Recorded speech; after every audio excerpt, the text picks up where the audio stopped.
Jai Bhim. It's my pleasure to have been invited to this great function, that too in a place where Baba Sahib worked and built this entire institution. I am happy to all the courtesies extended to me and also allowed me to speak to you a few words. It's a pity that I am not able to speak to you in Marathi. Please forgive me for that.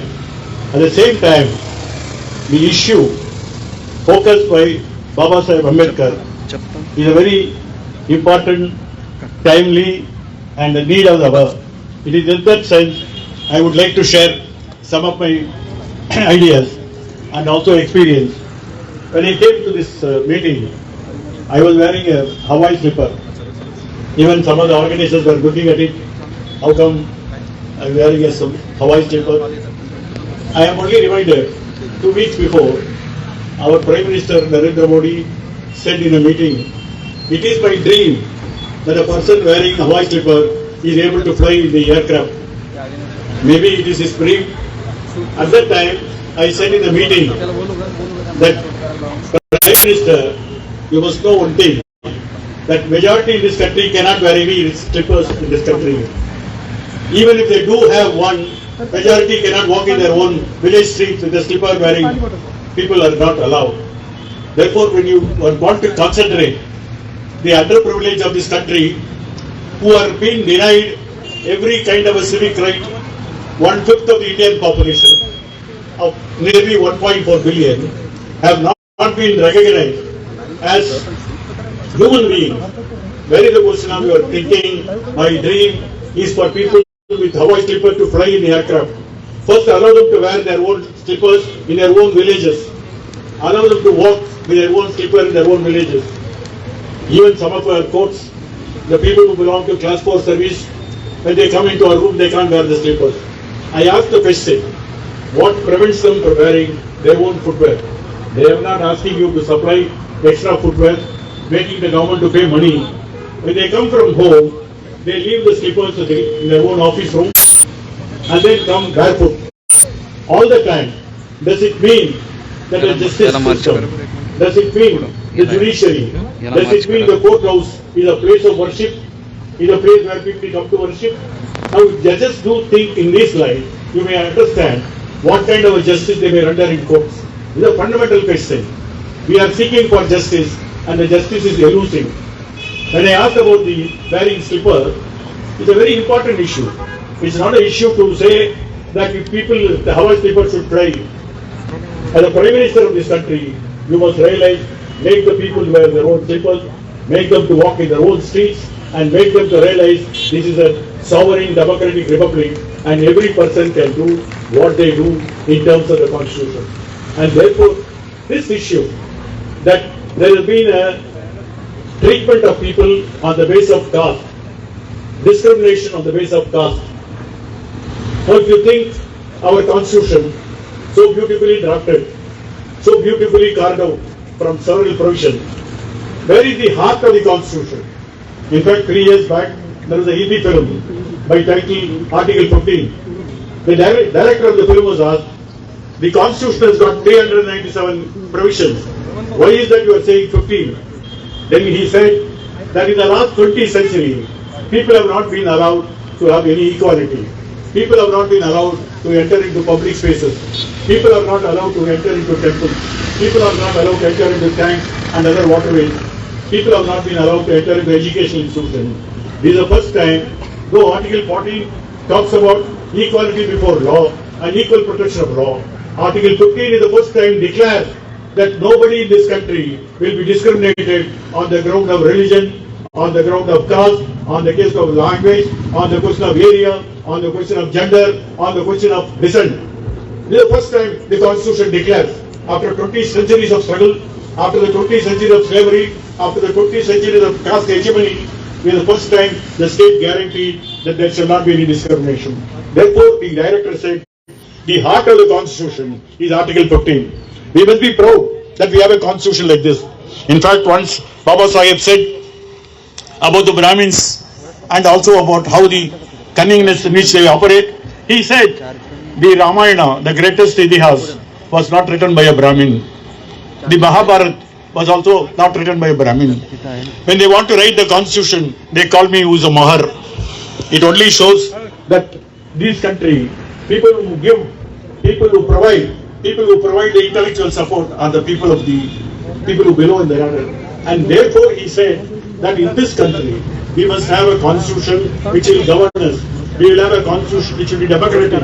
We will have a constitution which will have a republic in this country. And I am emphasizing the constitution because there are attempts in this country today to subvert the constitution, to derail the constitution, to make the constitution taken away from the common people of this country. A need has come where we must defend this constitution. Some 6 months back in Varanasi, some of the Hindu sadhus, I don't know, they have better work to do. Suddenly they thought about the Indian constitution and they had a meeting of a satsang meeting of all sadhus. And then why should they discuss about constitution? I don't know what connection they have. But then they discussed and then said India must have a Hindu constitution. This is something very shocking. We have a constitution which has been functioning for the last 72 years in our own subcontinent. Countries like Pakistan, Bangladesh, Nepal and Sri Lanka suffering, having problems with the constitution. We are able to make one single constitution, of course with amendment. Amendments is the need of the hour and therefore we are not questioning that. Constitution is not a document where it's a holy scripture. It is not a scripture at all. On the other hand, it should provide for the need of the people. It is in this sense, some few sadhus, maybe they have something wrong in their mind, they said we are going to propose a new constitution, which is the Hindu constitution. What about others? They said the Christians and Muslims can make money, they can live in this country, but they cannot vote. The adult suffrage, where every person who has become 18 years old, it was 21 years at the time of the constitution, they are entitled to have vote and elect their leaders. Now there are some sadhus who say that the other religion people cannot be allowed to vote. This is something which is very serious danger that we are facing. It is in that sense that we have now come to defend this constitution, which has been so laboriously built, which has been so painfully constructed, which has been hundreds of discussions took place and there are brilliant replies by Dr. Ambedkar in the assembly. One of the brilliant replies you would have ever thought of. And then this constitution is now sought to be subverted. Now the question before us is, should we have a sovereign, democratic, socialist, secular republic, or as some people propose, that it should be a country of one religion, one nation, one religion, one leader, and then they have saying one food also. This is something which we have to take this message to the people. Now the constitution, at the time it was framed, Dr. Ambedkar gave a reply in the assembly, constitutional assembly, after the final draft was circulated on 26 November 1949, which is being celebrated as the Constitution Day. He told the House that I have given this constitution to you. It is for you to work or to destroy it. We have got political freedom, but where is the economic freedom? Where is the social freedom? Unless we achieve a social freedom and an economic freedom, this country will go into pieces. He said, the sooner the better that we provide such freedoms in this country, and it is left to the administrators of this country to come forward with further reforms in this country.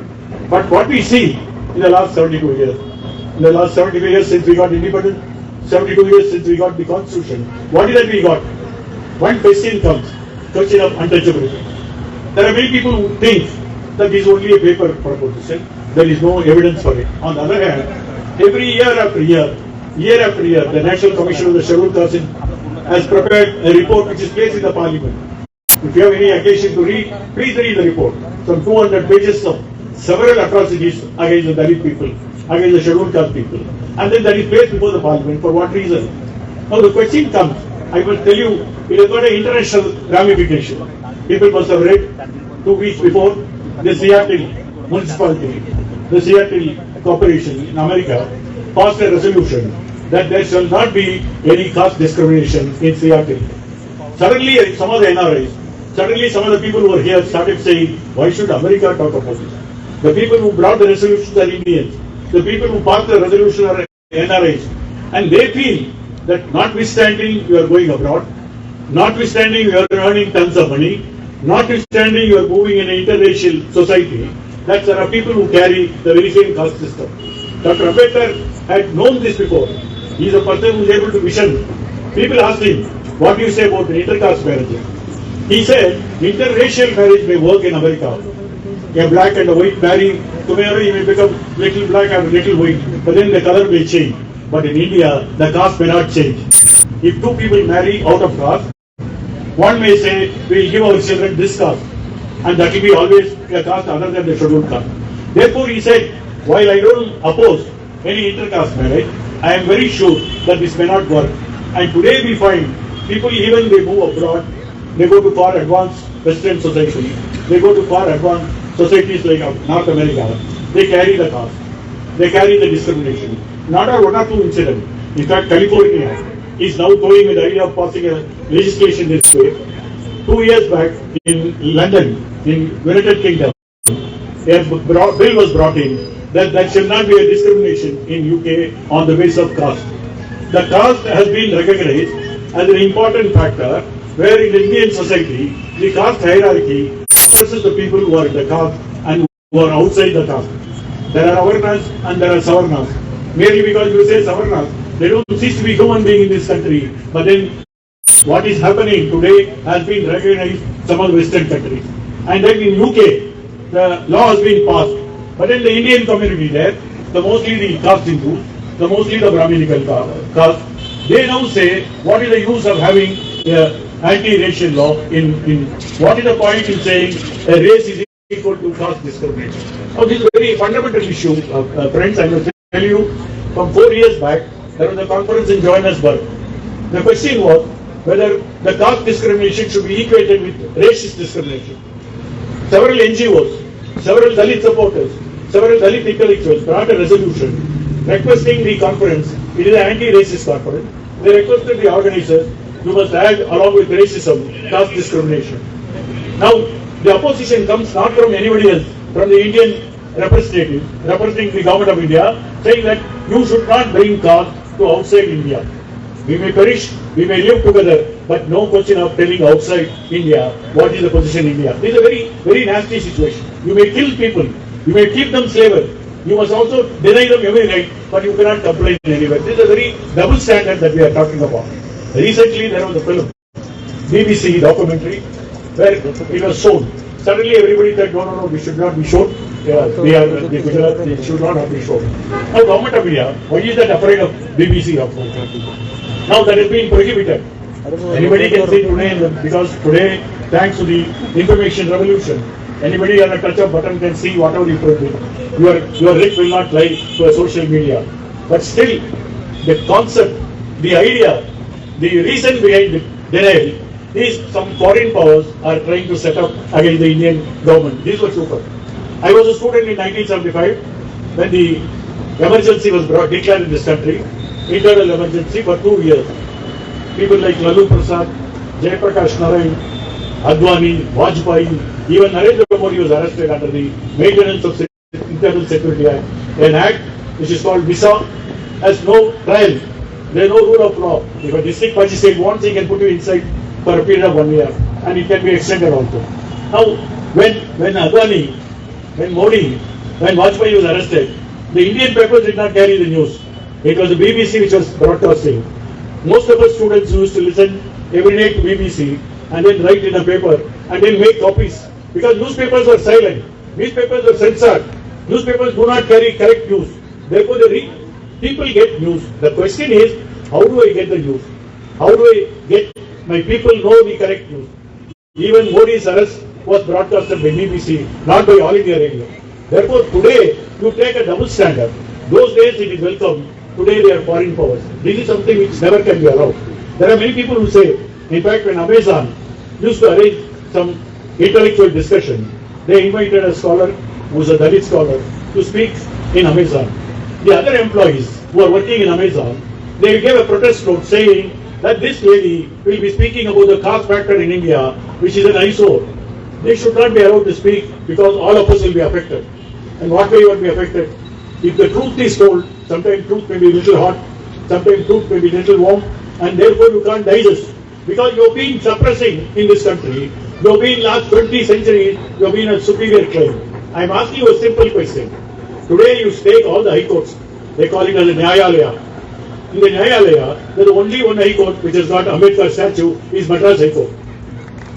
There is another high court which is having a different statue. You go to Jaipur bench of the Rajasthan High Court, there is a Manu statue there. Has anybody seen Manu? And there are still doubt how many Manus are there in this country, because there are different Manu Smritis are being published. This man is that year, this man that year. Whatever Manu writes, how does he find a place in a High Court of Judicature, which is functioning under the Constitution of India, which under Article 15(2) removes every kind of discrimination based on caste and religion. And here is a Smriti which talks about Brahmin superiority, which talks about differential punishment. And then you have a statue. The difference between Jaipur statue and the Madras statue is only one thing. In Manu, in Rajasthan, Jaipur, there is no protection at all. He is just free, nobody can touch him. And he is still free, there is no barricade around him. If you come to Chennai, if you come to the Madras High Court, you will find there is a barricade around. Wherever Dr. Ambedkar statue is there, they put a wire mesh, they put an iron grill, they put a lock and key. A man who gave this constitution to this country, how does you give him a life sentence by locking him his statue? Should people think that this is a man who is a constitutional visionary? This is a man who participated in 2.5 years of dispute of a very great length. He has participated in the debate in the Constitutional Assembly. Now he has been shown that you will be under lock and key. This is the double standard that we are now talking about. That you have a constitutional visionary, but then you put him in a block. If Manu can be there without any protection, that few years back some two women went and tried to put some car, they were arrested. And then a discussion came in the Rajasthan High Court, why should we have a statue? And some judges said it should be removed. Somebody goes to the civil court and get an injunction, and the injunction continues for 40 years. Now should we think that this country is meant for Manuvadi or Ambedkarwadi? Which is the scientific way of living? Which is the India that it can carry forward? This is the first question that comes. And then after 72 years, we now talk about why should the foreign country discuss our problem? The Amazon, which is supposed to be internationally a multinational company, which is also having a several platform which can have people always think that these platforms are meant for a free trade of news, but it's not true at all. In fact, when bhim was taken, Amazon said you must get censorship certificate. When censorship went to them, censor gave 47 cuts. Every police station was removed. As if police stations are oases of peace, as if police stations are some guest house, that the film director refused to comply with the cut. The result was the film was given A certificate, or else only the people others can feature. The only redeeming feature, it was shown in an OTT platform, therefore everybody is seeing it. But the point is, the double standard adopted by the media platform. These platforms say go and submit yourself to the domestic law. They submitted to the domestic law. Therefore, when Amazon, having invited this lady to speak on the discrimination in India, suddenly cancelled that meeting. This is how we have a freedom of expression in a great country like America. Therefore, we should understand one thing. Where does the freedom of expression come? Where does the freedom of expression guaranteed? Is it guaranteed here or guaranteed here, guaranteed elsewhere? Now that question comes. The freedom of expression, as John Stuart said, that you will have to have a vigilant approach where constant vigilance is the price of freedom. There is nobody is going to give you all this freedom. Today the freedom is going to be denied, we must defend our own freedom. There is no court, there is no other mechanism by which we defend our own freedom. It is this lesson that we must keep on remembering our mind. This is a question which we keep on asking. Now everybody says, for example, the Constitution talks about fraternity, equality and liberty. We were all in the law college learning constitutional law, and some of the teachers started telling these three words, very important words of the Constitution. As you enter the Constitution, it's part of the preamble. It is the heart of the Constitution. It says fraternity, liberty and equality. Now, we were taught in our colleges that this is some French concept. It's a part of the French Revolution. We were also believing, because our teachers are saying, we didn't have any other method. Like today, you can Google everything and find out what they are saying, truth or not. But those days, it was not. Only few books are available. And coming from poor families, they can't even afford to buy books. In that sense, we believe. After a long time, we came to know Dr. Ambedkar himself gave a great speech in the All India Radio in 1954. At that time, he was a central minister, therefore, All India Radio allowed him to speak. Otherwise, they won't allow him to speak. I know many times when radio invites you to talk, when Doordarshan invites you to talk, they also have some kind of free censorship. They won't allow you. But then Ambedkar's speech today, you can see it in the, you can Google the speech and see one of the brilliant speech. In that he said that these three words, people think that I borrowed from the French Revolution. They are wrong. I am a disciple of Buddha. I carry his messages all over the world. And these three words are taken from the Buddha, the Dhamma. And I am, as a duty servant of Lord Buddha, I will carry this message of peace. He also said, this has got a century, 4,000 years of tradition in this country. When such great things are said about Dr. Ambedkar, why is that now we have a different approach by this government, or any government for that matter, or any community for that matter? In fact, we keep on saying that why there must be so much antagonism on this issue. We are now celebrating a festival, so many thousand people are here, and then we keep remembering the great contribution made by Dr. Ambedkar. But in the ground level, we have a different approach. In fact, in Tamil Nadu, there was a Christian priest in Kanyakumari district, southernmost district of Tamil Nadu.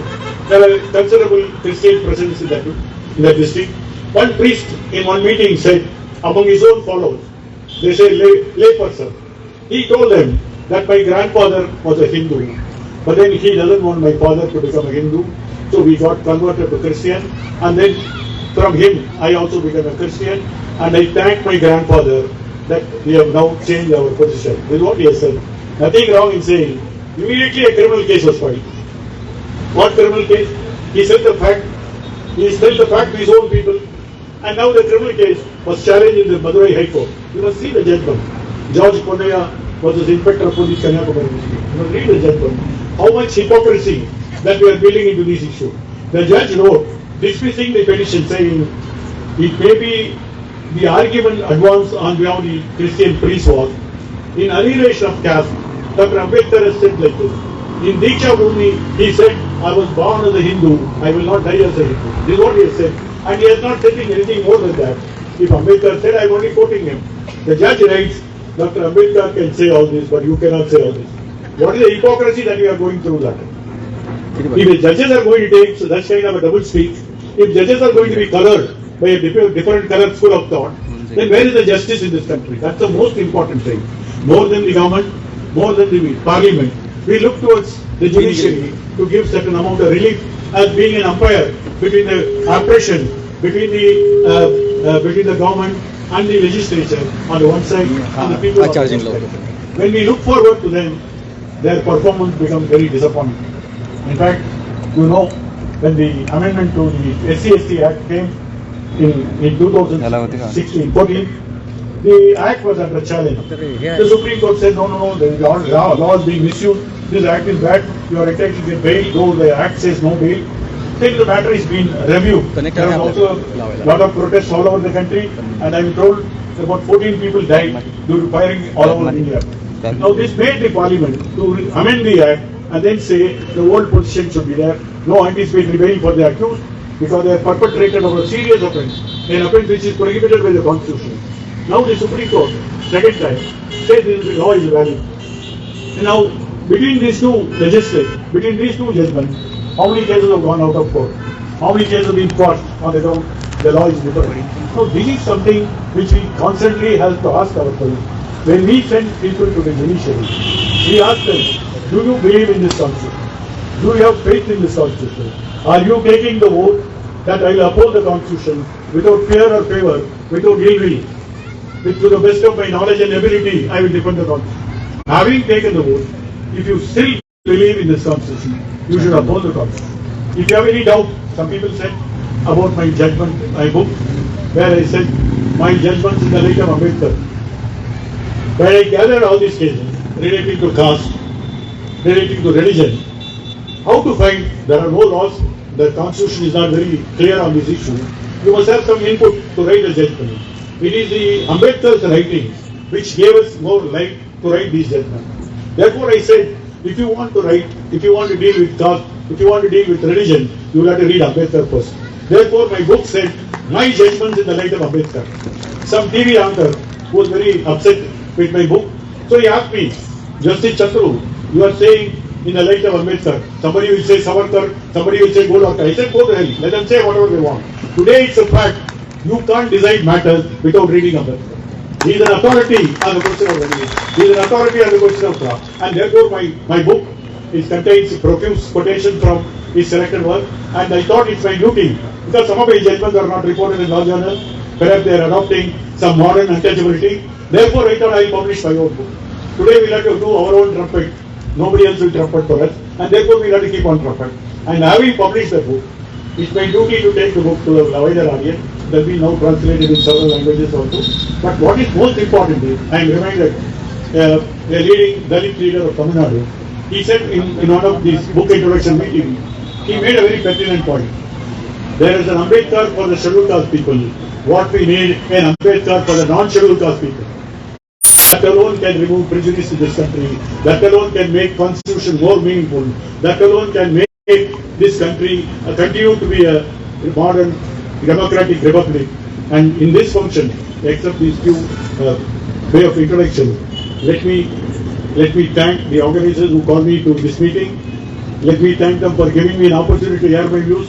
And I feel, and I also feel more enthused coming to Aurangabad, a land where Baba Sahib lived and also gave effect to his own mission. I was able to see his museum in the college, and I was touched with the kind of simplicity in which he lived, like a monk. And therefore, this is something for the youth to imbibe this spirit of Ambedkar, and this spirit must be carried further and further. And therefore, in this way, a festival like this will be allowed to bring back the reminiscence of Dr. Ambedkar teaching, and also bring back people from all over India to have a confluence where we carry forward with our cherished ideas, with our nostalgic experiences back to our own state, and then with double enthusiasm we work in the cause of social justice. Thank you.